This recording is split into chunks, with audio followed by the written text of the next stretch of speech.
ഇവിടെ ഒരു തോടുണ്ട് കേട്ടോ. നമ്മളെ തോട് കാണാൻ വേണ്ടി പോവുകയാണ്. ഇച്ചിരി ഉള്ളിലോട്ട് ഇറങ്ങി പോകണം. ചെറിയ വഴിയാണ്. ഞങ്ങളിങ്ങനെ ഏലവും ഒക്കെ ഉണ്ട് സൈഡിലതേ നോക്കിക്ക്. ഏലമൊക്കെ സൈഡിലും തോടിൻ്റെ അക്കരെയൊക്കെ കാണുന്നുണ്ട്. കായൊക്കെ ചെറുതായിട്ടുണ്ട്.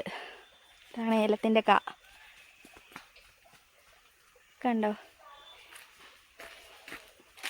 അപ്പം ഞങ്ങളിങ്ങനെ തോട്ടിലോട്ട് ഇറങ്ങി പോവാണ്. ഗൈസ്, ഇതാണ് നമ്മുടെ തോട് കേട്ടോ. രണ്ട് സൈഡിലുമുള്ള ഏലക്കാടിന് നടുവിലൂടെ ഒഴുകുന്ന തോട്. പാറക്കെട്ടുകൾക്കിടയിലൂടെയാണ് വെള്ളം വരുന്നത്. അതുകൊണ്ട് നല്ല തണുപ്പാണ് കേട്ടോ. നല്ല തെളിനീര് പോലത്തെ വെള്ളമാണ്. ഇത് നമ്മുടെ ഏലക്കായാണ് കേട്ടോ. ചെറിയ കായകളാണ്. ഇതാണ് അതിൻ്റെ പൂവ്.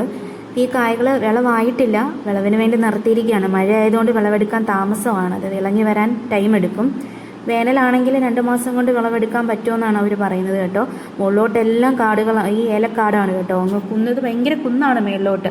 ആ കുന്നിൻ്റെ മുകളിലൊക്കെ വീടുകളും ഉണ്ട് കേട്ടോ. അപ്പോൾ അവരുടെ കൃഷിയാണിത്. ഇതിനി അടുത്ത വിളവിനായിട്ട് അവർ നിർത്തിയിരിക്കുകയാണ്. കുറേ പ്രാവശ്യം വിളവെടുത്തതാണെന്നാണ് പറയുന്നത് കേട്ടോ. അപ്പം ഞങ്ങളൊരു കാ പൊട്ടിച്ച് നോക്കി. നല്ല മണമാണ് കേട്ടോ. ചെറിയ കായാണെങ്കിലും നല്ല മണമാണ് അതിനെ. അപ്പോൾ ഇതാ നമ്മുടെ തോട് ഭയങ്കര ഒരു ആംബിയൻസിലാണ് നിൽക്കുന്നത് കേട്ടോ. നല്ല തണുത്ത വെള്ളമായതുകൊണ്ടേ നമുക്ക് വെള്ളത്തിൽ നിന്ന് കയറാനേ തോന്നില്ല. ഞങ്ങൾ ഒരുപാട് എൻജോയ് ചെയ്തു കേട്ടോ ഈ തോട്. ഞങ്ങൾ കുറേ സമയം ഇവിടെ ഇരുന്ന് വർത്താനമൊക്കെ പറഞ്ഞു കേട്ടോ. അവിടെ ഇരുന്ന് വർത്താനമൊക്കെ പറയാൻ നല്ലൊരു ആംബിയൻസ് ആയിരുന്നേ. അങ്ങനെ കുറേ നേരം കുറേ കഥകളൊക്കെ പറഞ്ഞു കുറേ ചിരിച്ച് കളിച്ചും ഒക്കെ ഞങ്ങൾ അവിടെ കുറേ സമയം സ്പെൻഡ് ചെയ്തു. പിന്നെ വെള്ളം കണ്ടാൽ നമുക്ക് എന്തായാലും എടുത്ത് ചാടാൻ തോന്നും കേട്ടോ. അത്രയും നല്ലൊരു രസമാണ്. ഇത് കാണുമ്പം കുഴി തോന്നില്ല, പക്ഷേ ഒരാൾക്ക് മുങ്ങി കുളിക്കാനുള്ള കുഴി ഉണ്ട് കേട്ടോ. വെള്ളം നന്നായിട്ടുണ്ട്. പിന്നെ അവിടെ ഉള്ള വീടുകളിലേക്ക് അവർ അലക്കുന്നതിനും കുളിക്കുന്നതിനുമൊക്കെ ഉള്ള ആവശ്യത്തിന് ഈ വെള്ളം പമ്പ് ചെയ്യുന്നുണ്ട്. കുടിക്കാറില്ല. അതാണ് ഈ പൈപ്പുകൾ കാണുന്നത് കേട്ടോ. ഇത് തീരെ പറ്റത്തില്ലെന്നാണ് പറഞ്ഞത്. എത്ര വേനലാണെങ്കിലും ഈ പാറയ്ക്കിടയിൽ ഈ വെള്ളം ഇങ്ങനെ കിട്ടിക്കൊണ്ടിരിക്കും. പിന്നെ എത്ര പ്രകൃതി രമണീയമാണെന്ന് നോക്കിക്കേ. ഇടുക്കി ഒരു സുന്ദരി തന്നെയല്ലേ.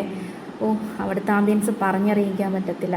ആദിയർപുരംകാർക്ക് ഭയങ്കര നൊസ്റ്റാൾജി ആയിരിക്കും അവരുടെ ഈ തോട്. അപ്പോൾ ആദിയർപുരംകാർ കാണുകയാണെങ്കിൽ എന്തായാലും കമൻറ്റ് ചെയ്യണം കേട്ടോ. നിങ്ങൾക്ക് ഇത് മറക്കാൻ പറ്റാത്തൊരു സ്ഥലമായിരിക്കുമല്ലോ. ഈ വെള്ളം കണ്ട് സഹിക്ക വയ്യാതെ ഒന്നിച്ചും വെള്ളത്തിലെടുത്ത് ചാടി കേട്ടോ. ഓൾറെഡി വീട്ടിൽ നിന്ന് കുളിച്ചിട്ട് പോയതാണ്. പക്ഷേ എന്നാലും വെള്ളത്തിൽ കളിക്കാനുള്ള കൊതി കൊണ്ട് പുള്ളി പിന്നെയും വെള്ളത്തിലെടുത്ത് ചാടി വെള്ളത്തിൽ കിടന്ന് കളിക്കുകയാണ്. നമുക്ക് പോകേണ്ട ടൈമായി, പറഞ്ഞിട്ടൊന്നും കേൾക്കുന്നില്ല. വെള്ളത്തിൽ കിടന്ന് ഭയങ്കര കളിയായിരുന്നു. കുറ്റം പറയാൻ പറ്റില്ല. വെള്ളം കാണുമ്പം രസമാണ്.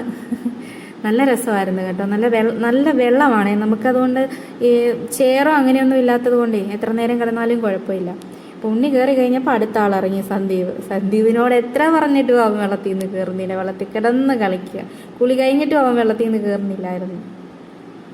നല്ല വെള്ളമായതുകൊണ്ടേ നമുക്ക് കയറാൻ തോന്നത്തില്ല. നല്ല രസമായിരുന്നു കണ്ടോ. എത്ര പറഞ്ഞിട്ട് അവൻ കയറുന്നില്ല. ഗൈസ്, ഈ മുങ്ങിപ്പൊങ്ങുന്ന ആളുടെ പേരാണ് ഈ അവതാരത്തിൻ്റെ പേരാണ് സന്ദീപ് അഥവാ അമൽ സതീശൻ എന്ന് അറിയപ്പെടുന്നു. പിന്നെ പുള്ളി കുളി കഴിഞ്ഞപ്പോഴാണ് ചെരുപ്പ് തേക്കുന്ന കാര്യം ഓർത്തത്. പിന്നെ ചെരുപ്പ് നിന്ന് ഒരക്കുകയാണ്. അതോടൊപ്പം നമ്മുടെ മഹേഷിൻ്റെ പ്രതികാരത്തിലെ ആ ഒരു സീൻ ഒന്ന് റീക്രിയേറ്റ് ചെയ്യാനും പുള്ളി ഒന്ന് ട്രൈ ചെയ്തായിരുന്നു കേട്ടോ. അപ്പോൾ ആ ഒരു സീനും കൂടെ ഓർമ്മിപ്പിക്കുകയാണ്. അങ്ങനെ സന്ദീപ് ചെരുപ്പൊക്കെ തേച്ച് വരച്ച് കഴുകി അങ്ങനെ നമ്മൾ കുറച്ച് നേരം കൂടെ അവിടെ സ്പെൻഡ് ചെയ്ത് കേട്ടോ. അങ്ങനെ നമുക്ക് പോകേണ്ട ടൈം കഴിഞ്ഞായിരുന്നു. എങ്കിലും കുറച്ച് നേരം കൂടെ ആ ഒരു ആംബിയൻസ് ആസ്വദിക്കാൻ വേണ്ടി നമ്മളവിടെ കുറേ സമയം നിന്നു. അങ്ങനെ ചെരുപ്പൊക്കെ കഴുകി ഞങ്ങളുടെ സാധനങ്ങളൊക്കെ എടുത്ത് സംസാരമൊക്കെ നടത്തി ഞങ്ങൾ പിന്നെ അവിടെ നിന്ന് പോന്നു. അപ്പം മറ്റൊരു വീഡിയോയിൽ കാണാമൊക്കെ.